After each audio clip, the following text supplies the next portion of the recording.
Nearly 80 years ago, humanity existed on the edge of an idea so audacious that it seemed almost reckless in its optimism. The world had just endured a war of unprecedented scale, a conflict that had tested the limits of human cruelty and ingenuity.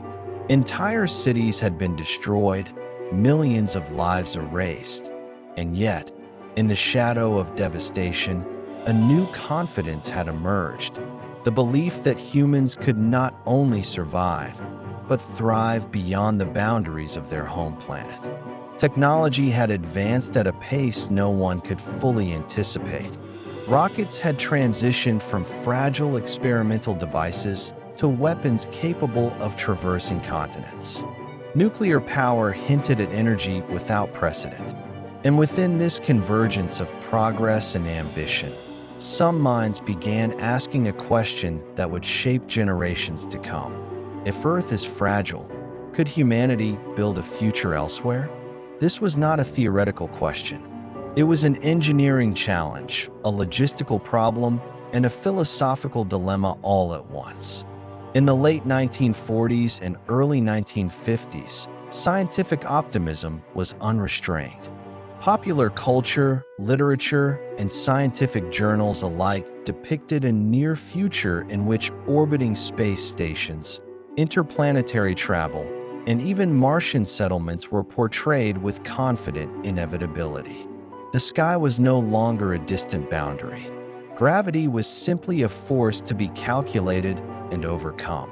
Distances that had once seemed insurmountable became matters of trajectory and timing, to be solved with mathematics and precision. Mars occupied a special place in this vision. Unlike the gas giants or even the Moon, it was familiar.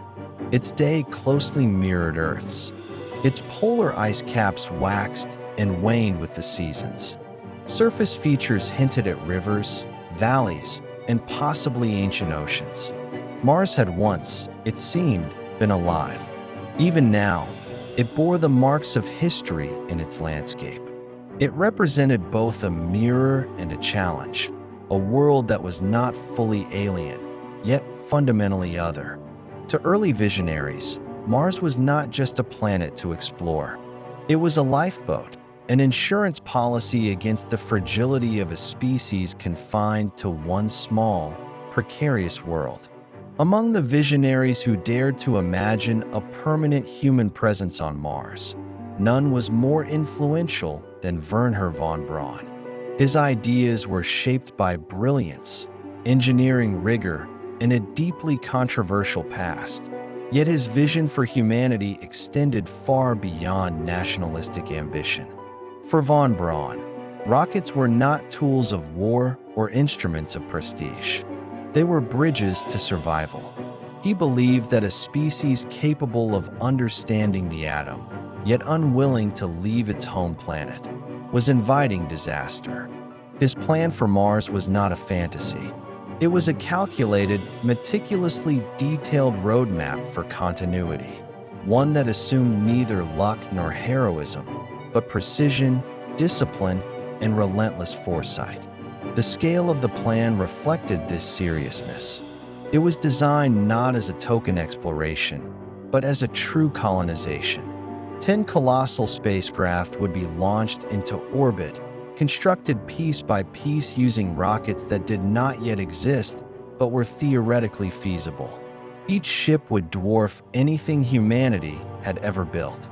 Together, they would carry 70 people, scientists, engineers, pilots, and doctors, all chosen for their ability to survive in extreme conditions, to work relentlessly, and to sustain a fragile ecosystem far from home. This was not a romantic journey. It was a life-or-death engineering project that demanded skill, endurance, and cooperation at a level never before tested on Earth. The voyage itself would be brutal. Months would stretch into years as the crew drifted through the emptiness of space, entirely dependent on systems designed by others and on each other. Every machine, every calculation, every protocol was critical. There would be no immediate rescue. Communication with Earth would be delayed by minutes, then hours. Psychological strain would become a tangible hazard. The journey was a crucible, not a spectacle. Success demanded that humans adapt, endure, and remain disciplined in ways society had rarely required. When the fleet finally approached Mars, the descent would require audacity and innovation. The thin Martian atmosphere could not simply slow massive spacecraft. Instead, the ships would transform into winged gliders, skimming across the alien sky, seeking landing sites with surgical precision. Humans would fly over another world for the first time, navigating terrain that was uncharted not because it was unknown, but because it had never been inhabited. Every choice, where to land, how to distribute supplies, how to prepare the surface, would carry consequences that could last generations. Once on the surface, the settlers would face a stark reality. Survival was not guaranteed. Mars would provide no comfort. Dust would infiltrate machinery. Nights would plunge into freezing darkness. Every resource would have to be accounted for. Habitats would be built not for luxury, but for life itself. Power systems would hum constantly. Water would be precious. Food would be rationed and grown in carefully controlled environments. Every action, every decision would ripple through the colony, shaping the line between survival and catastrophe. The plan's philosophical implications were as radical as its engineering. For the first time, humanity would build a civilization intentionally, rather than inheriting one by accident. Every law, habit, and technology would be chosen, tested, and refined. Mars would serve as a mirror, reflecting both human strengths and weaknesses with merciless clarity. The planet would demand cooperation, efficiency, and humility. It would punish arrogance. It would expose neglect. The settlers would not simply live. They would learn to live deliberately. Yet the world that produced this vision was not prepared to sustain it. Political priorities shifted. Governments, increasingly obsessed with immediacy, were drawn to targets that could be achieved within a decade, that could be televised, celebrated, and concluded. The moon became the compromise, a dramatic victory without generational risk, a challenge compatible with national agendas. Mars, slow, methodical, unforgiving, could not compete with the spectacle of lunar achievement. And so, the plan receded. Quietly, without fanfare, without formal rejection.